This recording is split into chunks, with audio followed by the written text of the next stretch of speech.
This hoe Karen had the police rushing to my home, accusing me of being some kind of dangerous trespasser. My real offense? Living in a house I legally bought. Within a week, she slapped me with 30 absurd citations on everything from overly cheerful birds to hostile grass growth. But the moment she tried to use law enforcement as a weapon, she crossed a boundary that couldn't be undone. What she didn't realize was that I'd spent over a decade and a half working closely with some of the top federal judges in the country. Karen was about to receive a first-hand lesson in how the legal system actually works. The peace of the morning shattered with a screech that could only come from a golf cart long overdue for maintenance. A woman, likely in her 50s, came tearing around the corner like she was reenacting a fast-furious scene in slow motion. Her hair was bleach blonde and defying both gravity and common sense. She wore a hot pink blazer that practically shouted, "I need to speak to your manager," and sunglasses that looked like they belonged on a Hollywood set. Behind her,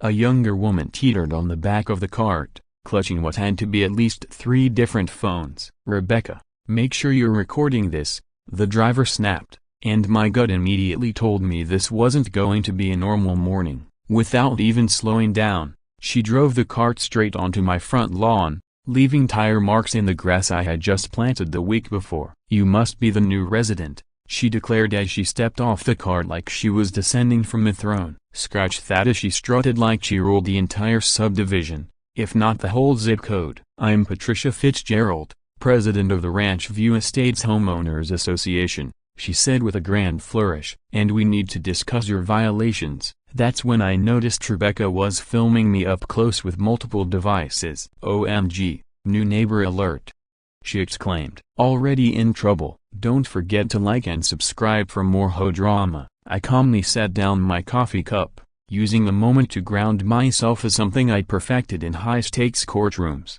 "Good morning," I said in a measured tone. "I'm Marcus Thompson. What violations are you talking about?" Patricia's face twisted into what looked like a villainous grin, like she had rehearsed it in front of a mirror while binging true crime documentaries. She pulled out a clipboard that looked like it could double as a doorstop and began reading from it like a prosecutor relishing her opening statement. "Let's see a broken bar. Your oak tree obstructs the view from the clubhouse. Your fence is 3 shades darker than the approved color palette. Your lawn is exactly half an inch too tall. Your mailbox is 2 degrees off alignment, and your bird feeders are attracting unauthorized wildlife. All violations of Code 7.3.2. She paused dramatically, while Rebecca gave running commentary for her online audience. "She legit measured his grass at 5 a.m. I have video." I clenched my jaw, but years of courtroom experience helped me stay composed. "That oak tree's been here longer than this neighborhood. It's protected under state law, and I haven't received any formal complaints." "I'd like to see the bylaws you're referencing." Patricia's husband, who looked like he'd emotionally checked out sometime around their 10th anniversary, and nervously tugged at his shirt's collar. "Maybe we should he began, but Patricia snapped around like a storm hitting a trailer park. "Zip it, Gerald. I've got this." The poor guy seemed to shrink down, and I couldn't help but wonder how many times he'd been silenced that way. "Mr. Thompson," Patricia continued, her tone soaked in smug superiority, "you clearly don't understand how things are done here. I've overseen this community for 15 years. This is my turf, and everyone follows my rules. That tree's coming down. That fence gets repainted. Your property will meet my standards. Got it?" The retired gentleman next door had wandered outside, slowly shaking his head like he'd seen this drama before. Across the street, a young couple peeked through their curtains, baby in arms, probably grateful they weren't today's episode. Rebecca kept filming, gasping now and then for dramatic flair. Patricia then threw a stack of documents at my feet. They hit the ground with the weight of a small encyclopedia. 30 violations in your first week. That's a record. You have 48 hours to address each one in writing with a plan of action. Fail to comply, and we start issuing fines. And I never lose. She smiled that teary, well-rehearsed smile again, her eyes glinting with something cold. "Oh, and Mr. Thompson, I have connections. Important ones. People who owe me favors. High-up people. So I suggest you fall in line unless you want things to get very uncomfortable." She hopped back into the golf cart with Gerald trudging after her like a scolded child. Rebecca ended with a final flourish to the camera, What's Patricia plotting next? Why is she so confident? Comment your theories. What followed felt like being hunted by a clipboard-wielding predator with a superiority complex and zero hobbies. Every morning, I'd find new notices crammed into my mailbox, each more absurd than the last. Birdsong too loud between 6 and 7 a.m. Shadows from my trees falling onto HOA common ground. Unauthorized photosynthesis from non-approved plants. No, seriously, Rebecca livestreamed from across the street every single day, narrating my existence like I was a contestant on some twisted reality show. Day 3 of Neighbor Watch. Offense still unfixed. Tension is real. The couple across the road began avoiding my house entirely, walking their baby on alternate routes like I was radioactive. By the second day, I'd had enough and decided to look into what was really going on. That's when I saw something strange. A small device attached to the utility pole directly across from my bedroom window. It was painted to blend in, but I could clearly see a camera lens aimed straight at my house. For the first time since leaving DC, my blood pressure spiked. That old, familiar burn of righteous fury bubbled up. This wasn't harassment anymore. This was illegal surveillance. I grabbed my ladder from the garage and marched across the street, staying on public ground. The camera was cheap but functional, with a wire running down into a suspicious junction box. I had just started loosening the screws when Rebecca suddenly appeared like a chaos-seeking missile. "Oh my God!"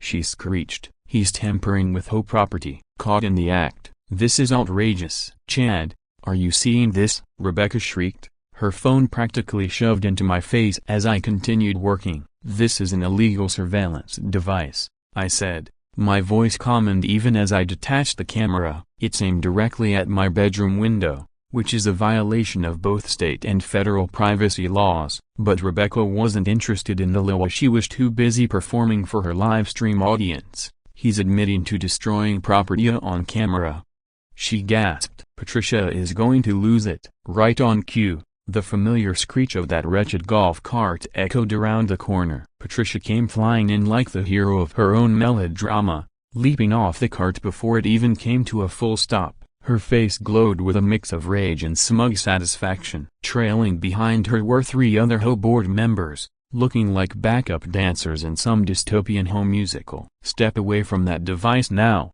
she shrieked, already fumbling with her phone. "That's HOA security equipment." I held the camera up by its cracked plastic casing, clearly aged and cheap. "This?" I asked, holding it in plain sight. "This is a $15 spy cam from a bargain website, and it's been aimed directly at my private home. Would you care to explain why your security equipment is invading my privacy?" Patricia's eyes darted between the camera and the crowd forming behind her. I watched her do the math in her head. Then she pulled out her phone and dialed 3 digits that sent my stomach into a slow drop. 911. "Yes, this is Patricia Fitzgerald, president of Ranch View Estates HOA," she said in a voice dripping with fake fear. "There's a man destroying security equipment. He's behaving aggressively. A broken bar, and I think he may be armed." She stared directly into my eyes as she lied, a sick little smile tugging at the corners of her lips. "Please, hurry," she whispered dramatically. "I'm frightened." I carefully set the camera on the ground and raised my hands where everyone could see them. Years in the legal field had taught me that when someone's filming you,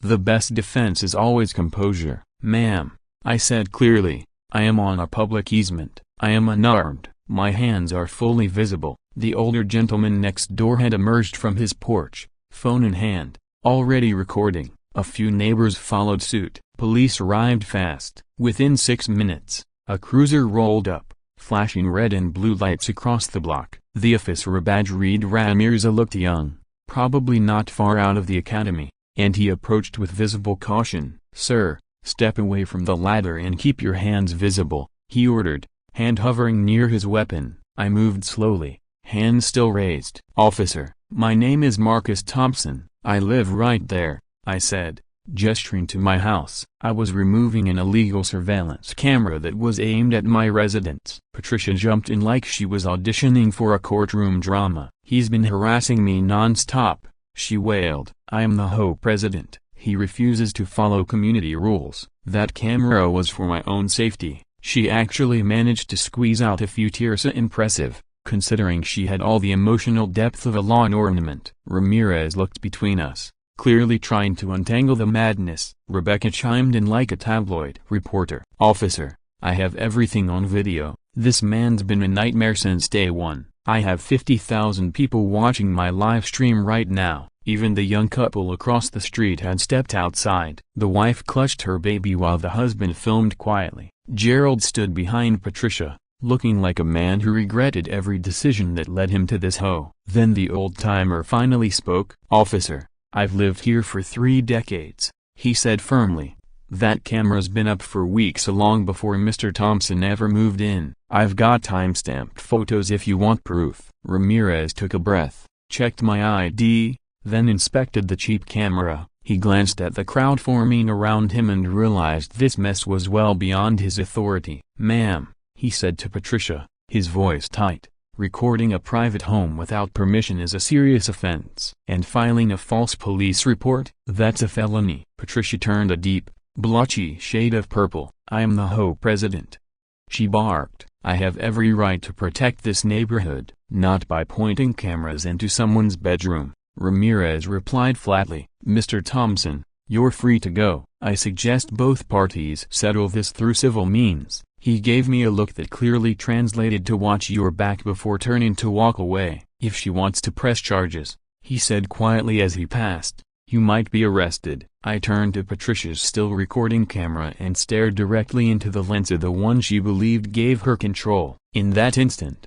something shifted. A strategy formed in my mind like a perfectly constructed legal argument snapping into place. Something was about to happen that none of them saw coming. Later that same day, Patricia called an emergency home meeting. It was clear she was gearing up for what she imagined would be my public shaming. The community center was jam-packed with well over 200 people, most of whom I didn't recognize. Word had spread. I even spotted a few faces from neighboring HOAs. Patricia had called in backup, hoping to turn this into a spectacle. Rebecca was already there, having set up what looked like a mini news studio and ring lights, multiple cameras, the works. "Welcome to the most epic HOA showdown in Ranch View Estates history," she declared into her phone. "Patricia versus Marcusa, who will come out on top? The chat is lit." I quietly found a seat in the back row, legal pad in hand, and began jotting down everything. Patricia had prepared a full PowerPoint titled "The Dangerous Intruder Among Us,"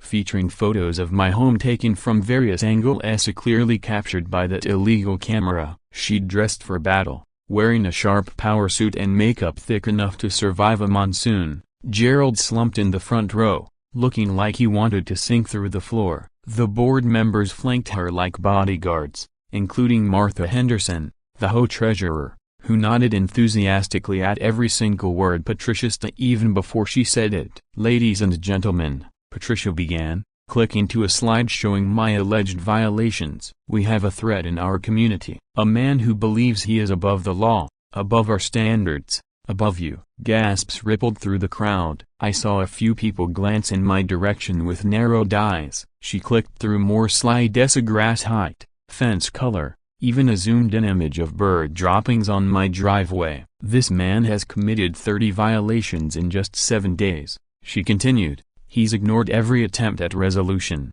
He's vandalized HOA property and, today, he made me fear for my life." The crowd reacted on cue, shocked gasps and murmurs filling the room. Rebecca panned her camera across the audience for dramatic effect, but Patricia wasn't finished. "And I believe he's hiding something," she said, raising her voice. "No ordinary man causes this much chaos so quickly. Who is Marcus Thompson? What's he really hiding?" I let her continue for 20 full minutes, jotting down every exaggeration, every contradiction, every false claim, because I wasn't just preparing to defend myself anymore. I was preparing to end her reign. The crowd was lapping it up, a groupthink taking route as Patricia painted me as some kind of suburban terrorist. The young couple looked uneasy but kept their mouths shut. The old-timer sat rigidly, arms folded, slowly shaking his head in disapproval at intervals. Finally, Patricia asked if I had anything to say in my own defense. I stood slowly,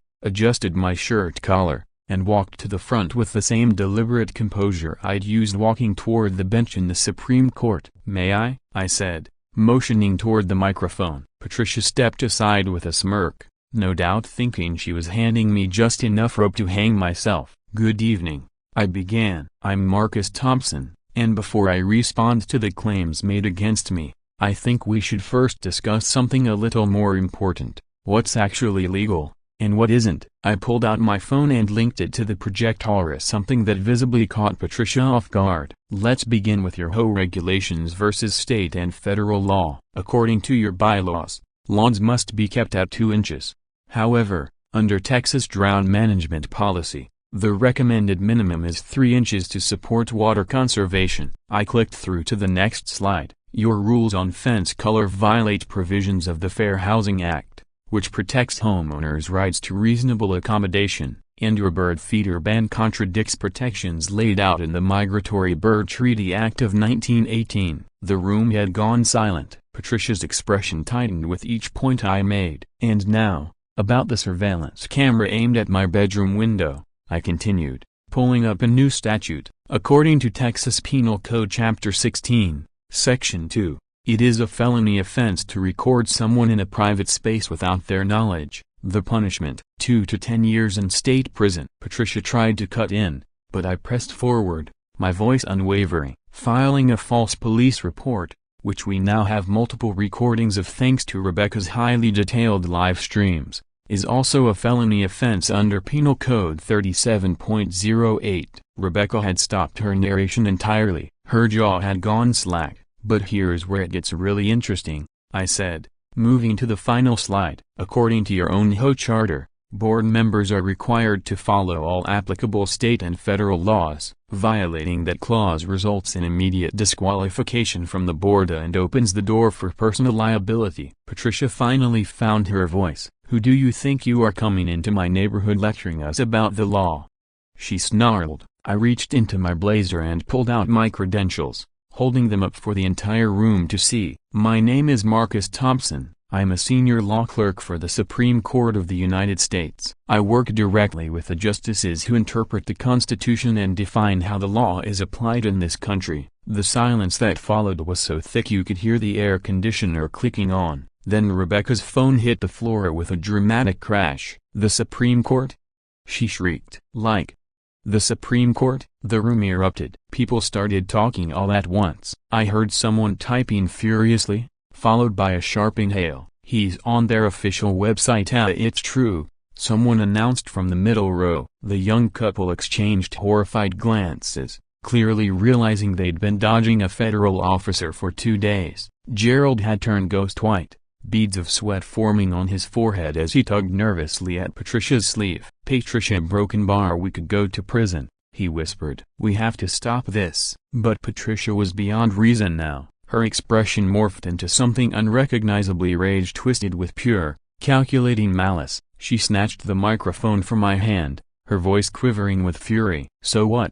she shouted. "I don't care if you work for the Supreme Court, the President, or God himself. Here, I make the rules. Here, the HOA is the law." She pulled out her phone again, fingers flying across the screen. "You just made the worst mistake of your life, Mr. Supreme Court," she sneered. "You have no idea who you're up against." She pressed the call button and held the phone to her ear, never breaking eye contact. "It's me," she said. "Yes. Initiate the nuclear option. I need you here now." She hung up with a grim smile curling across her face. Who was she calling? Who's the nuclear option? Drop your wildest guess in the comments. The next morning, I stepped outside to find my car defaced splashed in bright red spray paint. The word tyrants crawled across the doors in giant letters. The paint had dripped like blood down the sides. 2 tires had been slashed for good measure. But that was just the opening salvo in Patricia's counterattack. By midday, she'd launched a private online group, "Protect Our Community from Government Intimidation." Within hours, hundreds of possibly thousands of people had joined. The posts began flooding in. "Federal agent uses his position to bully innocent HOA president. Your tax dollars at work of funding tyranny on a neighborhood scale." Rebecca pivoted instantly. Her content transformed into a non-stop live stream series, framing it all as a righteous battle between a tight-knit neighborhood and a power-abusing government official. And the harassment quickly escalated from digital to physical. On Tuesday, I found a dead raccoon stuffed into my mailbox, its limp body arranged to appear as if it was crawling out. By Wednesday, I was receiving anonymous threats notes slipped under my door with creative commentary on what happens to federal tyrants in Texas. The young couple began crossing the street when they saw me coming, the wife holding her baby like I was radioactive. Even the cashier at the local market looked nervous when I tried to buy milk. "That's the guy trying to destroy the hoe," she whispered to a customer behind me. In under 3 days, Patricia had turned me into the villain of an entire town. I had become public enemy number one, an impressive accomplishment if it weren't so infuriating. But she had overlooked one critical truth. In a community full of secrets, there are always people just waiting for someone brave enough to fight back. That someone found me in the produce aisle. "Mr. Thompson?" a woman asked softly while pretending to inspect an avocado. "Yes, I'm Elena Rodriguez. I used to be an investigative journalist at the Dallas Morning News. I've been watching Patricia Fitzgerald for a decade, ever since she ruined my best friend's life with a smear campaign." She passed me an avocado with a business card tucked beneath it. "She's not just a control freak," Elena said. "She's been running this whole like a personal crime syndicate, and I have proof." She glanced around the store before continuing, "But we have to move carefully. Patricia has more powerful friends than you think." Elena glanced around the store cautiously before adding in a hushed voice, "That raccoon in your mailbox, that's Patricia's signature. She pulled the same stunt on the last person who stood up to her." That evening, I got a text from an unknown number. "We're the couple from across the street. We're sorry for avoiding you. Patricia threatened to evict us if we didn't back her. We have videos of her doing awful things. Can we meet discreetly?" It was becoming clear Patricia's grip on the neighborhood wasn't as strong as it looked. She had more enemies than allies, but fear kept most of them in hiding. Later that night, mixed in with another stack of threatening letters, I found a handwritten note in my mailbox. It was from the old man down the street. "Check the HOA financials. Start in 2015. Be careful or she's got judges on her payroll." I barely had time to process that bombshell when a so-called nuclear option showed up at my front door. Enter Richard Sterling, senior partner at Sterling and Associates. He wore a suit that probably cost more than most people's monthly mortgage and had the smug smile of someone used to winning. "Mr. Thompson," he said smoothly, handing over a stack of paperwork that could double as a blunt weapon, "I'm here representing Mrs. Patricia Fitzgerald. You're being sued for emotional distress, defamation, harassment, and misuse of federal authority." He paused for dramatic effect, clearly savoring it. "We've also filed a formal complaint with the Judicial Ethics Committee. I imagine your colleagues at the Supreme Court will be very interested in your behavior." The documents were polished and professional, loaded with legal jargon that while mostly blusterous still had enough teeth to warrant concern. Patricia hadn't hired a discount lawyer, she had found someone who could play hardball. It was a clear message, she was going all in. That night, Patricia called another emergency HOA board meeting, but this one didn't follow the usual script. She stood by while Gerald, visibly shaken, took center stage. His hands trembled under the fluorescent lights as she shoved document after document into them. "I need you to sign this affidavit," she hissed, loud enough for the others to hear. "Say that Marcus Thompson threatened you." Gerald looked like a man being asked to betray his soul. He held the pen like it weighed 100 pounds. "Patricia, this is perjury," he whispered. "He didn't threaten anyone." Her smile disappeared. Her grip tightened around his wrist, nails digging in. "You'll sign it, Gerald, or I'll make sure everyone knows about Vegas. The money, everything." Rebecca was live streaming the entire scene, probably without realizing the legal implications of what she was capturing. The other board members looked visibly uncomfortable, but none dared intervene. Patricia clearly had dirt on all of them. Martha Henderson, the treasurer, kept muttering nervously, "I'm just following orders." A broken bar. Gerald's hand hovered over the signature line. "If I sign this," he muttered, "Marcus could lose everything." Patricia's voice was a low, vicious growl. "Now, then sign it, or you lose everything." "What's in that affidavit?" "What's Patricia holding over Gerald's head?" "Drop your theories below." 3 days later, Patricia's next home meeting turned into something straight out of a courtroom drama. She packed over 500 people into the community center. Overflow crowds gathered in the lobby, watching from mounted screens. Patricia had staged the spectacle to perfection. Rebecca had transformed the place into a live streaming studio, complete with cameras on tripods and a roaming lens operator capturing reaction shots. "Welcome, everyone," she breathed into her mic. "What the internet's calling the trial of the century is about to begin. Patricia Fitzgerald vs. Marcus Thompson, democracy vs. tyranny. #Hogate is trending nationwide." I took my seat at what was clearly labeled as the defendant's chair, a legal pad in hand, composed as ever. I'd spent years observing justices navigate intense scrutiny. I knew how to stay calm under pressure. Patricia paraded out her so-called expert witnesses. First up, a retired judge who'd lost his license over ethics violations but still carried the air of authority. Then, a so-called community standards consultant who, it turned out, was just her cousin from Houston. And finally, a psychologist claiming to specialize in something called government intimidation syndrome, a diagnosis I was fairly certain didn't exist. Each one testified about how I represented a clear threat, a federal agent gone rogue, bullying a peaceful community. The crowd lapped it up, some even booed when my name came up. The young couple sat quietly in the back, looking ashamed but scared to leave. Elena was present too, quietly recording the entire thing on a tiny device. The old-timer sat in his usual spot, his eyes sharp, soaking it all in. "And now," Patricia announced dramatically, "I call Gerald Fitzgerald to the stand, to testify about the threats made against our family." Gerald walked to the podium like a man headed for the gallows. His shirt clung to him with sweat, and he gripped the microphone with shaking hands. Patricia stood just behind him, one hand on his shoulder, which might have looked supportive to some, but it was clearly a warning. "Tell them, Gerald," she said, her voice deceptively sweet. "Tell them what Marcus said." Gerald opened his mouth, closed it, opened it again. "Marcus.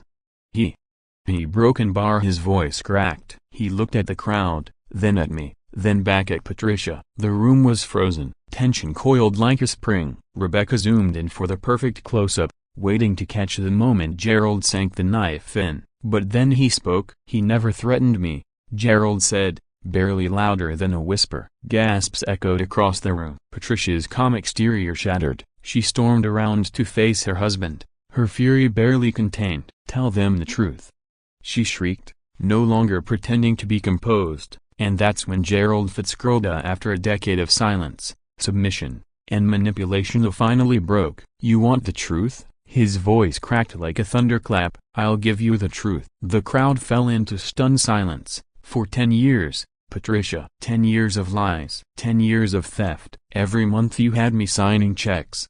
It's for maintenance, you said. It's for improvements. But it was a Hawaii, Vegas, that Mediterranean cruisey broken bar, all of it paid for with HOA funds," Gerald confessed, his voice trembling. Patricia's hand flew through the air faster than anyone could react. The slap cracked through the room like a gunshot, leaving a bright, angry red imprint across Gerald's cheek. Gasps echoed through the hall as the crowd reeled in shock. Rebecca's camera shook violently as she was struggling to steady it. "Oh my God," she breathed. "She just hit him." Patricia just hit Gerald in front of everyone. The young couple bolted to their feet. The wife's voice rang out over the stunned murmurs. "We knew it. We knew she was stealing." Across the room, the old-timer gave a slow nod, the faintest hint of satisfaction in his voice. "Finally," he said. "Finally, someone said it." But Patricia wasn't finished. Her desperation exploded into hysteria. She seized the mic again, voice cracking and shrill. "He's having a mental breakdown. Don't listen to him. He's clearly being manipulated by that man." She jabbed a trembling finger in my direction. "I have proof," she screeched, holding a manila folder above her head like a holy relic. "I've filed a formal complaint with the Judicial Ethics Committee. Marcus Thompson used his federal influence to bully and threaten us. His career is finished. The Supreme Court will fire him. He'll never work in law again." Her words hit hard. A baseless complaint might not stick, but it could trigger a suspension and an investigation. The damage, even if temporary, would be real. She saw the momentary flicker in my expression and grinned like a wolf who'd tasted blood. "That's right," she said smugly. "I told you, I have friends in high places. Your boss Justice Martins is going to hear all about how you abused your power." The room descended into chaos. Some shouted in Patricia's defense, while others demanded answers about the stolen funds. Martha Henderson wept openly, perhaps realizing her complicity was now unavoidable. But Gerald wasn't done. Even through tears and the red bloom on his cheek, he kept going. Years of guilt and fear erupting all at once. "She made me forge signature as a broken bar. She threatened to divorce me, ruin me, if I didn't play along. Those receipts, they're fake. All of them." I have. Patricia lunged, trying to shut him up physically, but it was too late. Elena, standing quietly in the back, held up her recorder. The red light blinked steadily as she caught it all. Others were recording too, the young couple, even former allies of Patricia. The room was a sea of phones and stunned faces. The meeting unraveled. Board members scrambled to restore order. Rebecca darted around trying to grab interviews. Patricia screamed that it was all a conspiracy, a federal takedown orchestrated by a deep state plant. I rose slowly, gathered my notes. The battle was far from over, but the momentum had shifted. In trying to destroy me, Patricia had ripped her own mask off. Still, one thing she'd said was true: the ethics complaint could end my career if left unanswered. Where was the evidence hidden? First correct guess gets pinned. The call from DC came early the next morning at 6 a.m. "Marcus, it's Director Harrison. I'm sorry, but until this ethics complaint is resolved, you're suspended. Remote credentials will be deactivated by noon." The words landed like a punch to the ribs. 15 years of clean service gone, just like that, thanks to one power-drunk HOA president playing dirty politics. Legal bills were already soaring as Sterling's lawsuit alone had topped $50,000. And now, with my salary cut off, things were going to get brutal. To twist the knife, the HOA board held an emergency vote. They placed a lien on my house for unpaid violations and legal fees. Patricia may have been exposed, but she wasn't backing down. She was digging in. That evening, I got a message from Elena: "We need to meet tonight. Bring only people you trust." Her home was a modest, one-story ranch tucked against the greenbelt. Every curtain was drawn tight, every light dimmed to avoid prying eyes. Inside, a surprise awaited me. The young couple sat nervously by the kitchen island, the old-timer perched in an armchair like a general before a battle, and Gerald is still bearing the faint mark of Patricia's slop. It stood in the corner. "I want to make this right," he said quietly. "I've been a coward too long." Elena had turned her dining room into a war room. The table was buried in boxes, folders, and spreadsheets. Multiple laptops hummed quietly. 10 years' worth of records were laid out like evidence before trial. "Okay," Elena began, the journalist in her taking command. "We have one shot at this. If we're going to bring Patricia down, we need evidence so solid not even her backroom deals can save her." She pulled a thick folder from a box labeled 2015-A-2025. "I've tracked over $500,000 in missing HOA funds." It went straight to Patricia's personal accounts. Spent on designer shopping, luxury vacations, even the down payment on a Florida beach house. The young couple stepped forward and handed over a USB drive. "She threatened to evict us if we didn't lie for her," the husband explained. "She made us sign fake witness statements. But we recorded everything." The contents were explosive. A video of Patricia forging documents, a audio of her threatening residents, a footage of her coaching Rebecca to doctor live streams to make me look hostile. Then the old-timer stood and opened his bag, pulling out a dusty banker's box. "I've kept the real books since '95, he said. "I was treasurer before Martha. I never stopped watching. Every dollar that vanished, every fake receipt, every forged NAMI, I've got the originals." He lifted out ledgers filled with neat handwriting and decades of annotations. "And this," he added, producing a battered cassette recorder, recordings of board meetings from 2015A where Patricia explicitly talks about siphoning funds. He looked at me, eyes burning with conviction. "I've been waiting for someone brave enough to use them, but it was Gerald who brought the most damning evidence yet. I've been recording her for 2 years, he said softly, pulling a sleek black device from his coat pocket. "Every threat, every forged document, every confession, Gerald said quietly, holding up his phone. I wasn't just scared, I was preparing. I needed proof for the divorce, for everything. Elena wasted no time. She compiled the mountain of evidence into a presentation so airtight it would make any prosecutor tear up with joy. Here's the plan, she said, gathering everyone around. We're not just defending Marcusa, we're taking down the entire operation. I still have contacts in the FBI's white-collar crime division. This isn't HOA drama anymore, it's racketeering,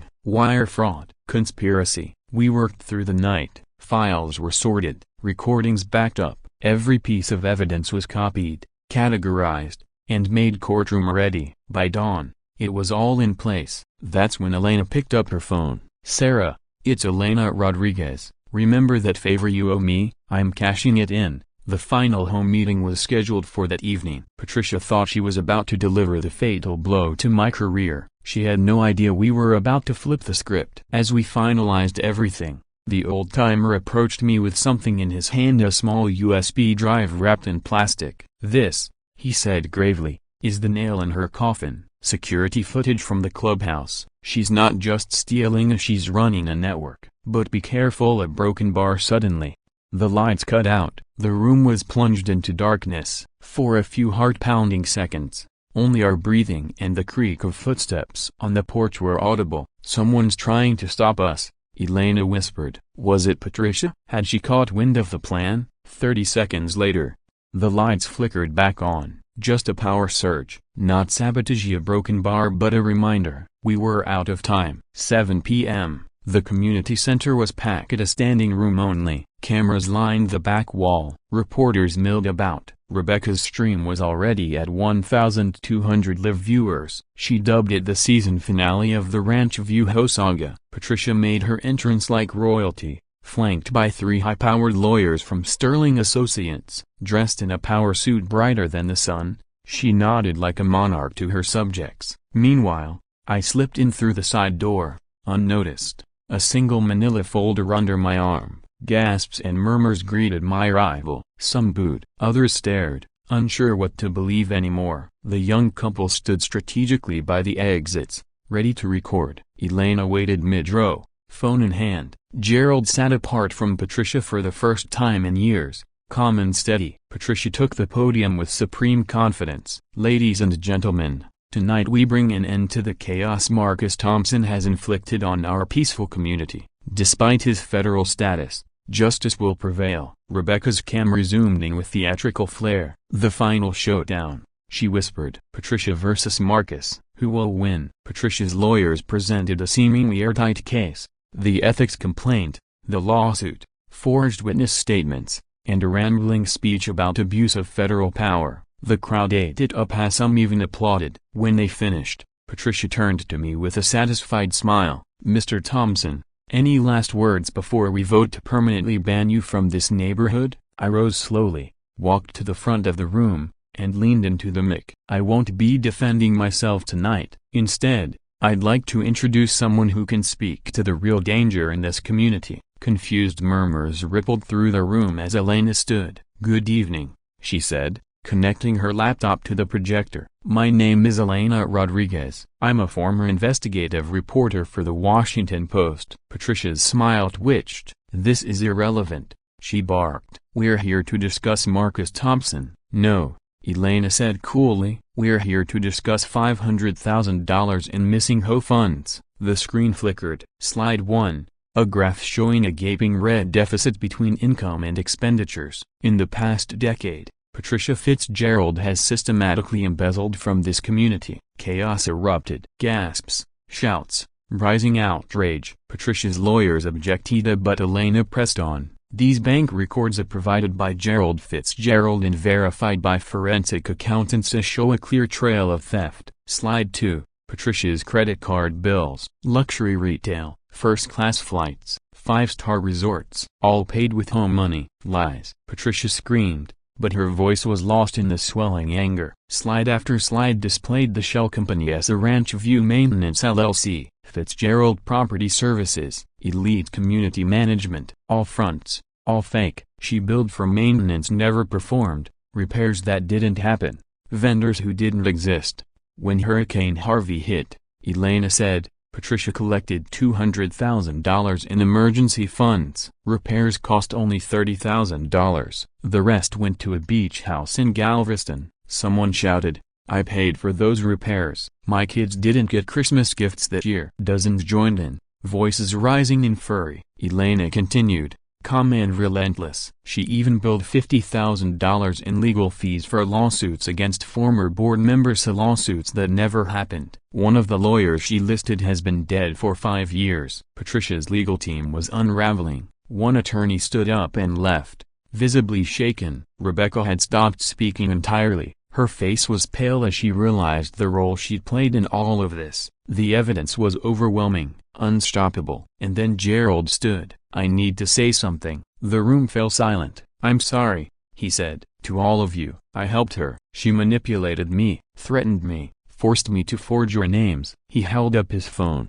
"But I recorded everything." He hit play. Patricia's voice crackled through the speakers. "Just sign the damn check, Gerald. Tell them it's for landscaping. They're too stupid to check anyway." Another recording. "If you ever tell anyone, I'll destroy you. I'll take everything." The crowd erupted. But we weren't done yet. The young couple stood up. "We have videos too," the husband said, his voice steady but loud enough to cut through the crowd. "She threatened to evict us if we didn't lie about Marcus." They tapped their phone and played the clip. Patricia's voice filled the community center. "You'll swear you saw him trespassing a broken bar, or you'll be looking for a new home by Monday." The crowd gasped. Even some of Patricia's staunchest supporters began shifting in their seats, whispering to one another. More people stood. More stories spilled out, a quiet at first, then building like a tidal wave. Mrs. Wilson, frail and trembling, spoke through tears.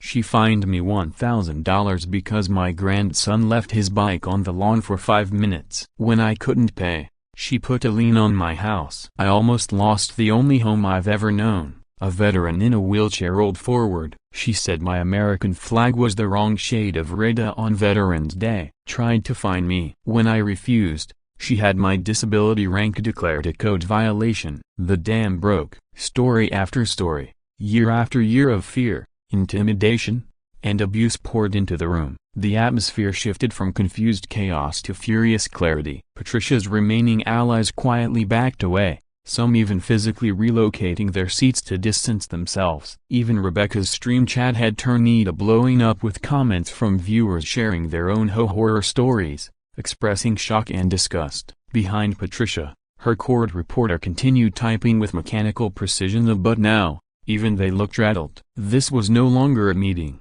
It was the beginning of a criminal investigation. Martha Henderson stood up, voice shaking. "I can't do this anymore," she cried. "Patricia made me doctor the books. Said if I didn't, she'd frame me. I had the emails, a broken bar, I have everything." She held up a flash drive like it was a confession and a rescue wrapped in one. Then the old-timer stood. "I've lived here 40 years, he said, holding up his handwritten ledgers. "I watched Patricia turn our neighborhood into her personal piggy bank. But I kept records. Every forged signature, every dollar stolen, every family she drove away. Yeah, it's all here." Patricia panicked. She bolted for the exit, but the young couple stepped in her way. "You're not going anywhere," the husband said firmly. Rebecca, with a trembling hand, turned the camera on her former idol. "Patricia, broken bar, is it true? Have you been stealing from us?" Patricia's expression cracked. "You're all idiots," she screamed. "I built this place. I deserve compensation for my work." Her words hung in the air for half a second. A broken bar then collapsed under the weight of thousands of live viewers witnessing a full confession. That's when Sergeant Morrison walked in, flanked by 4 uniformed officers and 2 agents from the FBI. "Patricia Fitzgerald," he said, stepping forward, "you're under arrest for embezzlement, wire fraud, racketeering, and filing false police reports." As they read her rights, Patricia screamed and fought. "This isn't over. I know judges. I know senators. You'll all pay for this." Rebecca kept streaming, her tone now full of shock and guilt. "Oh my God, chat, she's been stealing from us this whole time. I've been helping a criminal." The FBI also arrested Martha Henderson and 2 other board members. Gerald, due to his cooperation and key evidence, was spared. He sat down quietly, watching as Patricia was led away in cuffs, still shouting threats, and to avoid no one believed in anymore. The room erupted, not in fear, but in relief. People hugged, cheered, cried. The spell had broken. The young couple embraced, tears running down their faces. The old-timer smiled for the first time in a decade. "Justice," he whispered, "tastes better than revenge." The FBI agents weren't finished. They began gathering statements, logging evidence, and interviewing witnesses. One stood on a chair to address the crowd. "If you've been victimized by Mrs. Fitzgerald or the HOA board, please form a line. We'll be here all night if necessary." The line formed immediately, stretching around the room. Rebecca, finally seeing with clear eyes, began interviewing residents again, but this time, as a journalist, not a hive machine. "I'm so sorry," she kept repeating. "I didn't know. I should have asked questions instead of chasing views." The young couple helped elderly residents fill out victim statements. "She asked us to lie," the husband told me. "That's when we knew something was really wrong, so we started recording everything." Even Patricia's private security team turned. One guard handed over a worn notebook. "She had us follow people," he said. "Told us to dig up dirt. It was all off the books. This is illegal surveillance." The healing began right then, and 30 neighbors comparing notes, reconnecting, realizing they had all been victims of the same manipulative regime. Local news anchors outside were already reporting it as the biggest HOA scandal in Texas history. 6 months later, Ranch View Estates was unrecognizably in the best way. Elena had been elected HOA president on a platform of transparency and actual community service. Most of the pointless rules were gone. Real improvements were happening. People actually talked to one another. Gerald was in therapy and rebuilding his life. He testified against Patricia and helped secure a 15-year sentence for her, and significant jail time for her co-conspirators. The young couple became close friends. We shared barbecues. Their toddler played under the old oak tree, the one Patricia wanted chopped down. Rebecca rebranded herself completely, now streaming courtroom trials and advocating for HOA reform. "I learned my lesson," she told me once. "Verify everything, and never trust anyone who measures grass with a ruler." The old-timer and I had coffee on my porch most mornings now. "You know," he said one morning, gazing out at the sun-dappled street, "I waited 30 years for someone like you to show up as someone who couldn't be bullied or bought. Thank you, Marcus, for giving me the courage to speak up." My suspension had been lifted with a formal apology from the Justice Department. Sterling's lawsuit, dismissed with prejudice. The ethics complaint, thrown out as malicious. Patricia, ordered to pay my legal fees from her seized assets. Life had finally returned to the peaceful simplicity I'd originally sought. A broken bar only now. I had a real community, a resilient one. As I sat on my porch watching the sunrise through the branches of that century-old oak tree, my phone buzzed. A message from the Federal Bureau of Prisons. It was a scanned note, one line, handwritten in unmistakable cursive. "I'll be back." Patricia. I laughed and handed it to Elena, who had stopped by to drop off draft copies of the community newsletter. "Should we be worried?" she asked, half joking. I sipped my coffee, eyes on the horizon. "Let her come," I said. "This neighborhood knows exactly how to handle tyrants now."